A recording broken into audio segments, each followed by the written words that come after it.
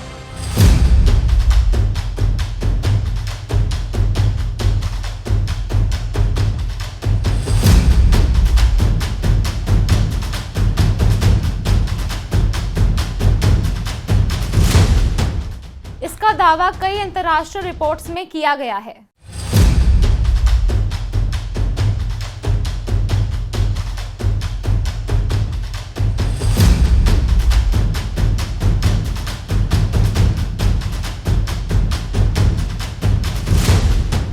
नमस्कार, आप देख रहे हैं न्यूज 18 JKLH और मैं हूं आपके साथ आंचल भट्ट। शुक्रवार की रात इजराइल और ईरान के बीच फिर से तनाव बढ़ गया है और दोनों देशों ने एक दूसरे के सैन्य ठिकानों पर मिसाइलें दाग दी हैं। ईरान ने शुक्रवार रात को इजराइल पर जवाबी हवाई हमले किए, जिसमें देश के 2 सबसे बड़े शहरों यरूशलेम और तेल अवीव में विस्फोटों की आवाज सुनी गई। ईरानी अधिकारियों ने जवाबी हमलों को ऑपरेशन सीवियर पनिशमेंट का नाम दिया है।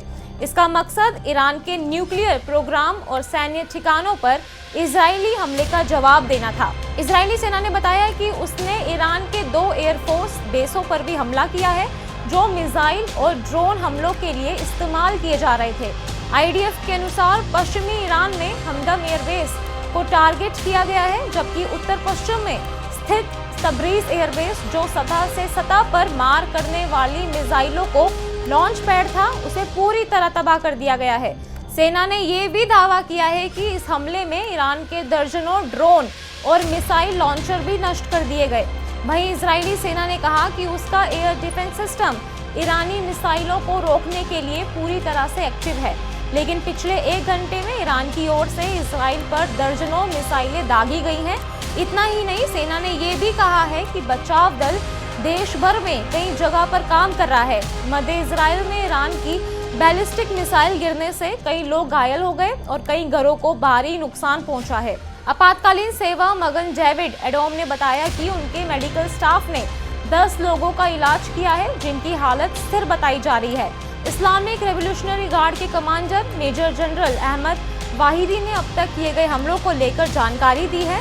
उन्होंने बताया कि ईरान ने इजराइल के जिन अहम सैन्य ठिकानों को निशाना बनाया, उनमें नेवितम एयरबेस, F-35, F-16 और F-15 लड़ाकू विमान, भारी ईंधन टैंकर कमांड और control centre, electronic warfare centre, रक्षा मंत्रालय और सैन्य उद्योग से जुड़े केंद्र शामिल है। चलिए अब आपको बताते हैं ट्रंप ने ईरान को क्या अल्टीमेटम दिया है।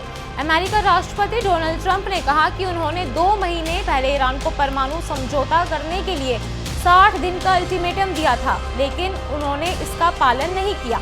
ट्रंप ने अपने ट्रुथ सोशल मीडिया प्लेटफॉर्म पर कहा कि आज 61वां दिन है, मैंने उन्हें बताया है कि क्या करना है, लेकिन वो अभी तक यहाँ तक नहीं पहुँच पाए। अब उनके पास शायद दूसरा मौका है। बता दें कि ट्रंप ने ईरान के वार्ता की टेबल पर लौटने की इच्छा व्यक्त की थी।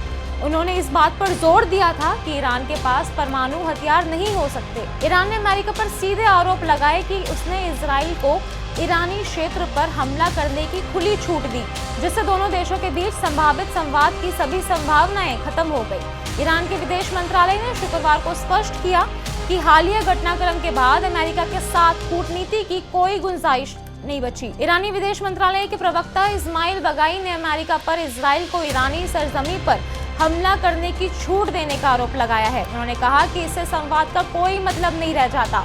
ईरानी प्रवक्ता ने 2 टूक कहा कि इजराइल ने ईरान की रेड लाइंस पार कर दी है